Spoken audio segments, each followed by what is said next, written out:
আসসালামু আলাইকুম। আশা করি আপনারা ভালো আছেন। আমাদের এখানে স্নোফল হয়েছে, আপনারা দেখেছেন।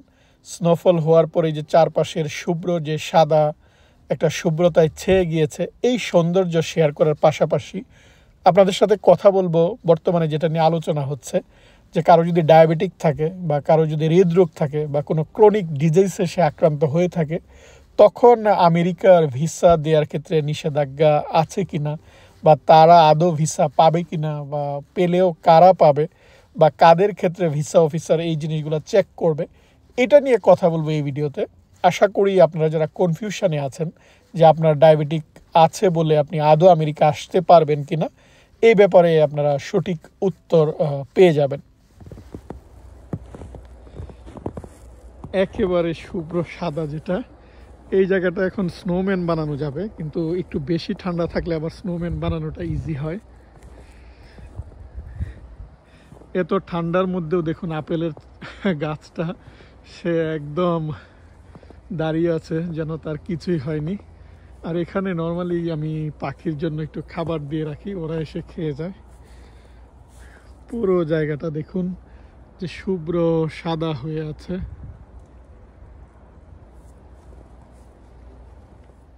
এই যে পাখির জন্য খাবার দিয়ে দিলাম, পাখিরা এই জায়গাটা এসে এখানে দেখুন যে নিচ দিয়ে খাবারগুলা, ওরা যতই খাবে খাবারগুলা এখানে বের হবে।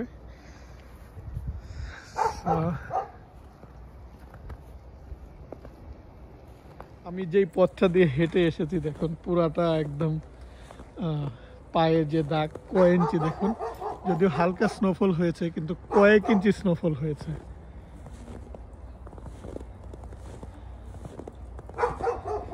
এই ঠান্ডার মধ্যেও দেখুন যে গোলাপ গাছটাতে এখনো যে গোলাপ ফুল সেটা এখনো আছে। তুষারপাত হয়ে যাওয়ার পর রাস্তার দুই পাশে যখন এটা জমে থাকে সেটা দেখতে খুবই ভালো লাগে, সেটা আমি আপনাদের সাথে একটু শেয়ার করছি। আর আমেরিকায় দেখুন, আপনারা যারা ইমিগ্রেন্ট হয়ে আসেন অর্থাৎ সরাসরি গ্রিন কার্ড নিয়ে আসেন, তারা কিন্তু মেডিকেল টেস্ট করে। এই নিয়মগুলো আগেই ছিল, অর্থাৎ এমন কিছু রোগ যদি আপনার থাকে, যেই রোগগুলো ছোঁয়াছে বা যেই রোগগুলো আমেরিকায় আসার পর অন্য মানুষের সংস্পর্শে আসলে সেই রোগগুলো স্প্রেড হবে, এই রোগগুলো যদি আপনার মধ্যে থাকে যেমন যক্ষা, তাহলে কিন্তু ওরা আপনাকে আমেরিকায় আসতে দিবে না। অর্থাৎ আমেরিকায় আপনি আসতে পারবেন না, আমেরিকার নাগরিক আপনি হতে পারবেন না।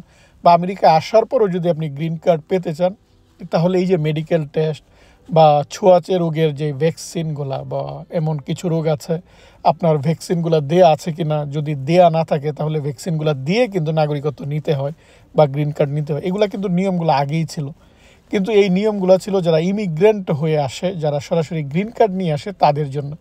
ওরা এখন নতুন করে কিছু অ্যাড করতে যাচ্ছে, যে যারা নন ইমিগ্রেন্ট হয়ে আসে তাদেরকেও তারা চেক করবে। কারণ আলটিমেটলি যারা নন ইমিগ্রেন্ট হয়ে আসে, অনেকেই কিন্তু এখানে ইমিগ্রেন্ট হয়।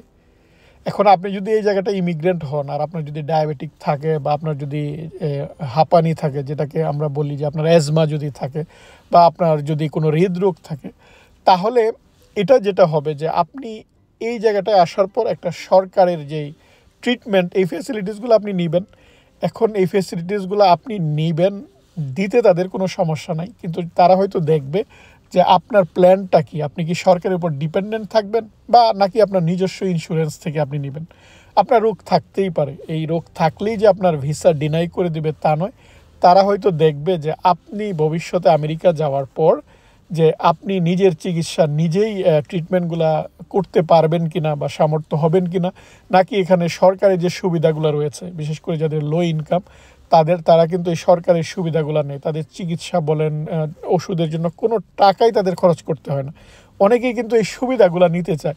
আপনার ইন্টেনশন যদি এটা থাকে তখন হয়তো তারা ডিনাই করে দেবে।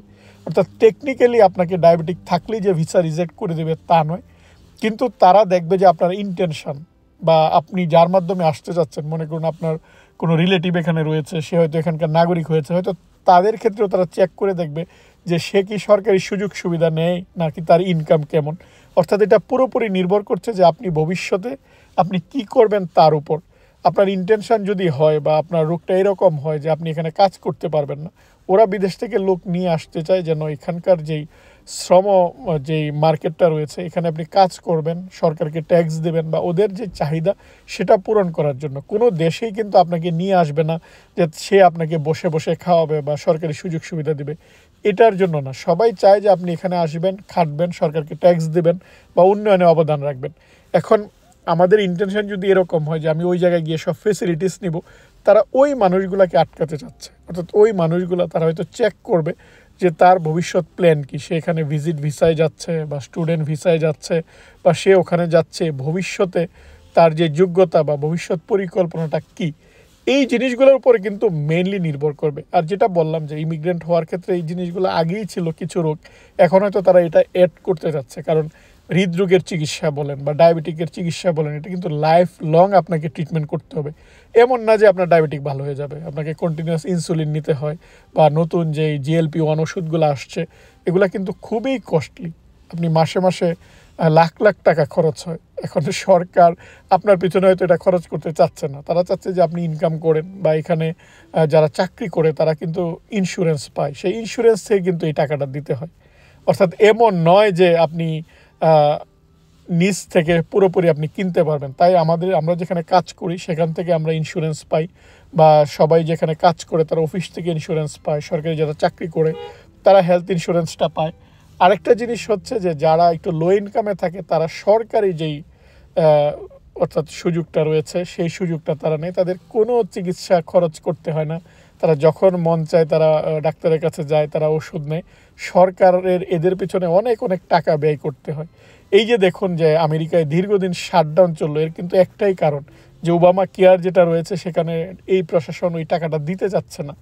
কারণ তারা চাচ্ছে না যে ওই মানুষগুলা তারা সরকারি সুযোগ সুবিধা নিয়ে তারা চিকিৎসাগুলো করুক। ফলে দীর্ঘমেয়াদী যেহেতু এই চিকিৎসাগুলো করতে হয়, অ্যাজমা হোক বা আপনার হৃদরোগ হোক বা ডায়াবেটিক্স হোক বা ক্যান্সার, এই রোগগুলোর ক্ষেত্রে যেহেতু দীর্ঘমেয়াদী চিকিৎসা করতে হয়, তাই তারা এখন এই জিনিসগুলো হয়তো চেক করে দেখবে যে আপনার এই রোগগুলো থাকলে তারা আপনাকে ভিসা দিবে কি দিবে না। কারণ আপনার ইন্টেনশনটা কি, আপনি এই চিকিৎসা খরচ আপনি কি বহন করতে পারবেন। যদি আপনি বহন করতে পারেন তাহলে কোনো সমস্যা নেই। যারা স্টুডেন্ট হিসাবে আসবে দেখুন তারা তার ইউনিভার্সিটি থেকে কিন্তু হেলথ ইন্স্যুরেন্স পায়, 100% ইন্স্যুরেন্স পায়। ফলে তাদের ক্ষেত্রে কোনো সমস্যা নেই। যারা এরকম ইন্স্যুরেন্স পাবে, যারা ভালো চাকরি করবে ইন্স্যুরেন্স পাবে, তাদের কোনো সমস্যা হওয়ার কথা না। কিন্তু এরকম যদি হয় সে এখানে আসার পর সরকারের উপর নির্ভর করবে, সরকারি সুযোগ সুবিধা সে নিবে, তাদের ক্ষেত্রে প্রবলেম হতে পারে। ফলে এই যে একটা এই জিনিসগুলো যে আসছে, এই জিনিসগুলো নিয়ে আপনার ভয় পাওয়ার কোনো কারণ নেই। আপনার ইন্টেনশন যদি ভালো থাকে, আপনার যদি এটা এফোর্ড করার বা এই চিকিৎসা ব্যয় বহন করার ক্ষমতা থাকে, তাহলে আপনার ভিসা নিয়ে আপনার টেনশন করার কোনো কারণ নেই, এত ভয় পাওয়ার কোনো কারণ নেই। কিন্তু আপনারা যদি ওই ইন্টেনশন নিয়ে আসতে চান যে আমেরিকায় গিয়ে আমি চিকিৎসা করব, আমরা কিন্তু অনেকেই এই জিনিসগুলা নষ্ট করছি। এটা করি, ভিজিট ভিসায় আসি, তারপর এখানে চিকিৎসা করার পর বিলগুলা না দিয়ে কিন্তু চলে যাই।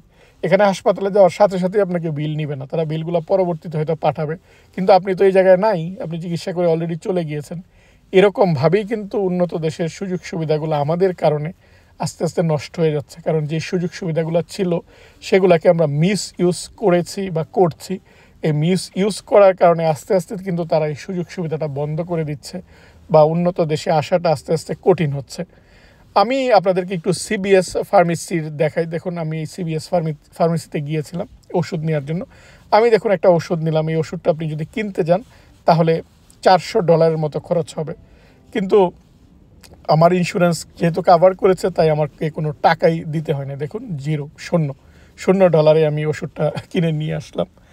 এরকমই আপনার যদি নিজস্ব ইন্স্যুরেন্স থাকে তাহলে দেখুন আপনার কোনো খরচ, যেহেতু আপনি ইন্স্যুরেন্স প্ল্যান চালাচ্ছেন সেখান থেকেই মান্থলি আপনি টাকাটা দিবেন। ফলে আপনাকে আলাদা চিকিৎসা বা এর জন্য আলাদা তেমন খরচ দিতে হবে না। এখানে প্রেসক্রিপশন ছাড়া আপনি ওষুধ কিনতেই পারবেন না। বাইরে যে ওষুধগুলো দেখতে পাচ্ছেন এগুলো হচ্ছে ওভার দি কাউন্টার ড্রাগ। এই যে নর্মাল প্যারাসিটামল, জ্বরের ওষুধ বা হালকা একটু ঠান্ডা লাগার ওষুধ বা হালকা যে গ্যাসের ওষুধ সেগুলো আপনি পাবেন। আর এইগুলোর দামই আপনি দেখুন এখানে কয়েকটা গ্যাসের ওষুধ রয়েছে, ওমেপ্রাজল, এর দামই হচ্ছে $12। অর্থাৎ একটা ওষুধ প্রায় 100 টাকার উপরে। আপনি যদি একটা গ্যাসের ওষুধ কিনেন তাহলে এটা বাংলাদেশি টাকায় এখানে $1 বেশি, অর্থাৎ বাংলাদেশি টাকা 100 টাকার উপরে পড়ে। সো বুঝতেই পারছেন যে নর্মাল রোগের ওষুধগুলাই অনেক দামের, সেখানে আপনার যদি কোনো স্পেশাল ডিজিজ থাকে বা কোনো ক্রনিক ডিজিজ থাকে, তার ট্রিটমেন্ট অবশ্যই এক্সপেন্সিভ হবে। তাই হয়তো এই নিয়মগুলো তারা চালু করতে যাচ্ছে। যাই হোক, আশা করি আপনারা আমার এই ভিডিওর মাধ্যমে আপনারা উত্তরটা পেয়েছেন। আজ এ পর্যন্তই, আপনারা ভালো থাকবেন। আল্লাহ হাফেজ।